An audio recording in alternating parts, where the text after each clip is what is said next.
name is Lizzie Branch, and I want to read to you a book today that I wrote myself. It is called Alexander the Anxious Ant. A good friend of mine named Judy Boyette illustrated this book. It is one of 4 so far in a series of 9 books called the Fruitful Wisdom series on the fruits of the Spirit. Let's start today and let's meet Alexander. A gentle wind whispered through the canopy of trees one summer afternoon in the backyard of 1947 Oakview Lane. Wisdom, the wise old oak tree, relished the breeze that made his giant leaves dance. Captain Red and Queenie, the cardinal family that lived nearby, were resting for a moment. All in all, it was a very quiet summer afternoon, except for the rambling of one persnickety, slightly grumpy, definitely anxious ant named Alexander. Alexander Gordon Palmer III, to be precise, and don't dare call him Alex. He insists on being called Alexander. Captain Red flew from his perch high in Wisdom's branches and landed beside Alexander. "What's all the activity down here in the cool green grass? You've been marching non-stop since the sun rose this morning," chirped Captain Red. "Oh, it's not so cool down here. Speak for yourself. You're the one sitting in the shade of Wisdom's leaves," Alexander snapped. "Not so fast, little buddy. It's Alexander, Captain Red. Oh, I know your name. I'm just checking on you. You haven't taken a break all day. As a matter of fact, you haven't taken a day off all summer. You've worn a trail around this backyard. Why are you so busy?" "Do you know something I don't know?" Captain Red asked. "I don't have time to take a day off." "You know exactly what I know, Captain Red. Winter's coming. She knows no mercy. If we don't prepare for winter in the summertime, we won't live to see next spring. I can't even sleep at night thinking about all that I have to get done before winter," replied Alexander, ready to dash away to get more of his work done. "Slow down, my friend. Catch your breath. Yes, I know winter's coming, and from all the acorns that have fallen from Wisdom's branches, it looks as if winter may be brutal." "My point exactly," Alexander interrupted. "There's so much to do. We have to prepare our colony now for the long winter ahead, and I have to eat and eat and eat some more so that I can make it through winter hibernation. I have no time to rest. Now fly back to your carefree, shady branch. I have work to do." Alexander turned his back and marched down the same trail that he'd been pacing since the beginning of summer. Queenie flew down and asked, "What was all about, Captain?" "Well, it seems as if Alexander is carrying the weight of the world on his shoulders. He's worried about winter coming and not being ready for hibernation. He seems so anxious and afraid. I feel sorry for him," Captain Red said. I know what it's like to worry, and so do you," said Queenie. As they flew back to their perch in Wisdom's branches, Wisdom welcomed them cheerfully. "Hello, my friends. It seems as if our friend Alexander is fretting and worrying about the future. Yes, he even said he was losing sleep over thinking about what might happen if he doesn't finish preparing his colony and eating enough food to make it through hibernation," Captain Red replied. "You know, sometimes when we worry so much about tomorrow, it steals the gifts of today from us," Wisdom said. "What do you mean, Wisdom? I don't understand," Captain Red said. By this time, Squeaky and Tinsel had joined the conversation because they were curious about Wisdom's words. "My friends, when we worry about tomorrow, we don't enjoy today. When we live in fear of what may happen, we can't enjoy what is happening right now. Alexander has so much to be excited about, but he can't really enjoy today because tomorrow keeps getting in the way," Wisdom explained. Squeaky and Tinsel both smiled as they listened to Wisdom.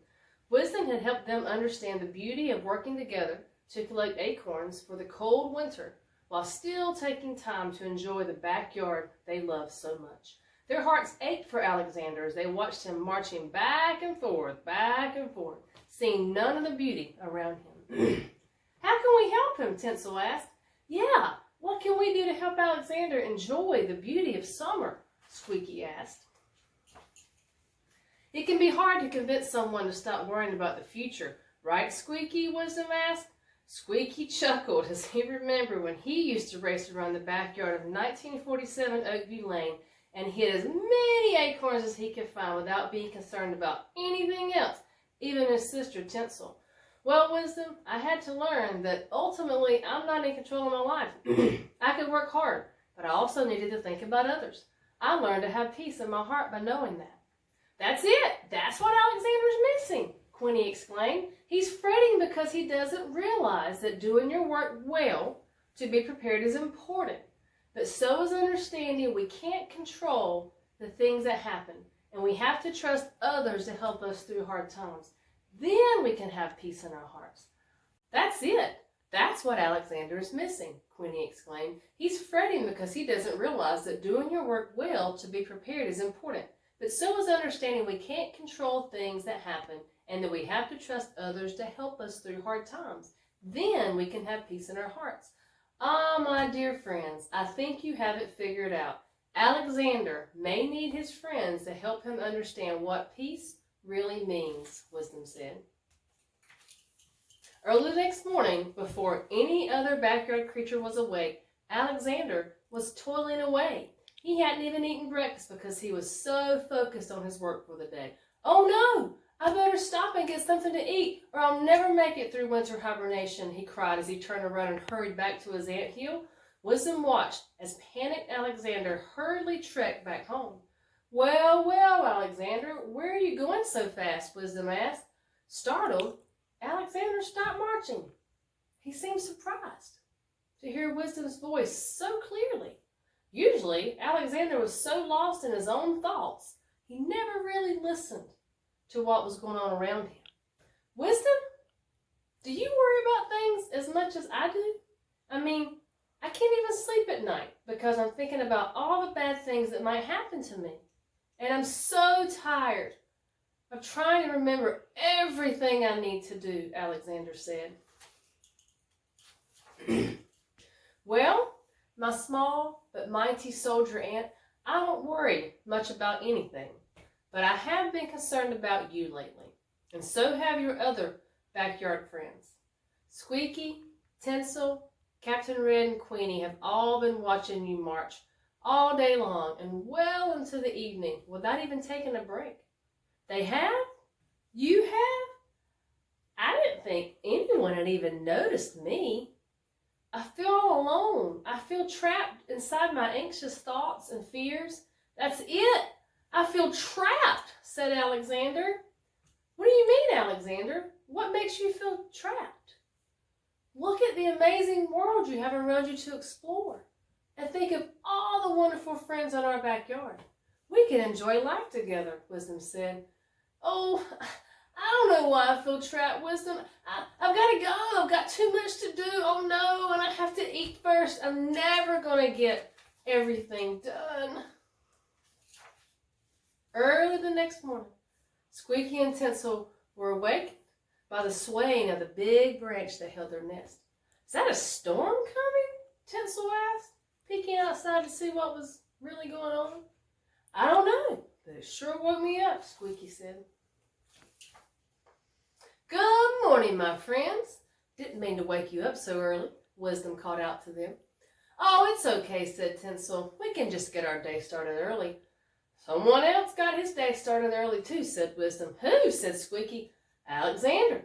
It seems he can't sleep because of all the things he has on his mind to keep him awake. He even forgot to eat breakfast again today, Wisdom said. Ha! I never forget to eat breakfast. Or for that matter, lunch or dinner, said Squeaky. Squeaky, it's not funny, Tinsel said. Alexander needs our help. He seems so miserable, and he has no peace about anything in his life.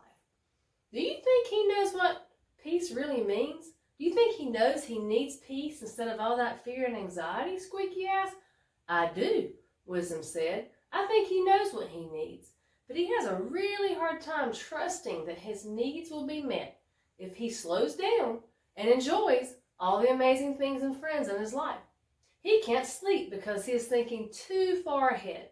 Peace is trusting that you've done your very best today and your needs will be met tomorrow. Wisdom, you are so wise, Tinsel said. Sweet Tinsel, I've been around long before you started scampering around my trunk, and lots of seasons have passed during my life in the backyard of 1947 Oakview Lane. I've seen some good times and bad times, but one thing I know to be true is that the sun will set today and it will rise again tomorrow, and no amount of worrying will change that.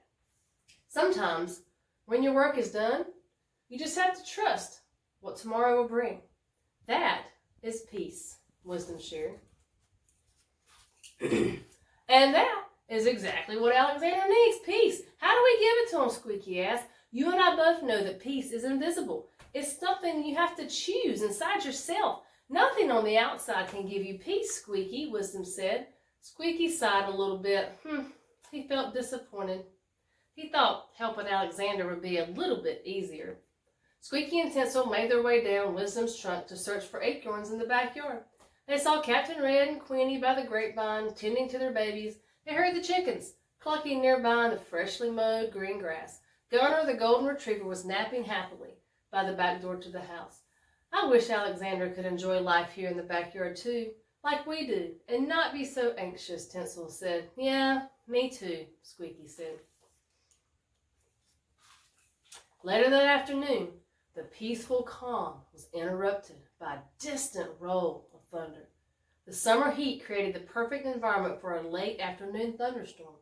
The rolls of thunder crept closer to 1947 Oakview Lane, and all the backyard friends paid attention and headed for their nests and coops as the raindrops began to fall. Everyone, that is, except for, you know who, right? Alexander. One more load, just one more load before the rain gets heavier. I have so much to do. I'm never going to get it all finished before winter, said Alexander as he marched along his well-beaten path home. Then all of a sudden, out of nowhere, kapow! Then thud. Wonder what happened. Icy blue lightning streaked across the sky and hit one of the tall, slender birch trees in the backyard. A branch landed only inches in front of Alexander as the rain continued to fall. Oh no! How will I get home? My path! It's been destroyed, Alexander moaned. Squeaky and Tinsel, tucked high in their nest in Wisdom's branches, they heard the noise of the storm. Squeaky, do you see Alexander? I bet he's in trouble, Tinsel cried, peering out of their protected nest.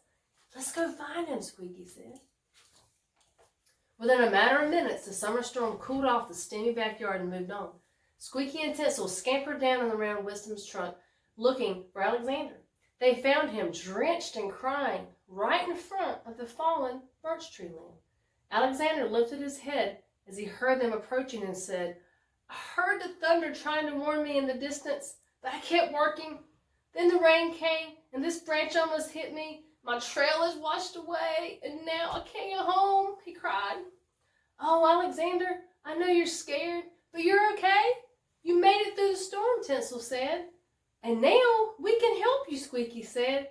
Yes, we can, Queenie said as she and Captain Red landed nearby on the birch branch.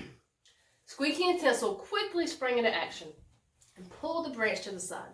Captain Red flew high up above the backyard friends to see Alexander's anthill in the distance. I found your home, Alexander. I'll fly overhead, and you can walk along in my shadow, and I'll lead you back home, Captain Red said triumphantly. Alexander felt his body relax, maybe for the first time in a long time. He looked around at all the friends so ready to help him.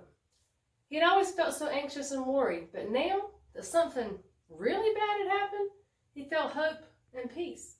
He took a deep breath as he started slowly making his way home beside Squeaky and Tinsel in the shadow of Captain Red's wings. Once they arrived at the anthill, Alexander thanked his friends for helping him. I've always thought I had to do everything by myself, and there always seemed to be so much to do that I worried I couldn't do it all. Asking for help is not something I do very well. Thank you for helping me, even when I didn't ask. It is so good to know that I have friends who will help me. I have learned that even if things don't go the way I plan, I can choose peace instead of fearful, anxious thoughts. Wisdom had been watching this conversation unfold. Alexander, my friend, inside every acorn is a giant oak tree. And inside every soldier ant, like you, there is a confident and courageous warrior. You are only beginning to understand how much potential you really have, Wisdom said. You really believe in me, don't you, Wisdom? Alexander asked. I always have, and I always will, Wisdom replied. The evening sun was slowly sinking, and all the creatures of 1947 Oakview Lane enjoyed the majestic sky, even Alexander, the no longer anxious ant. I hope you've enjoyed meeting Alexander. Sure was fun to read to you guys. Thank you.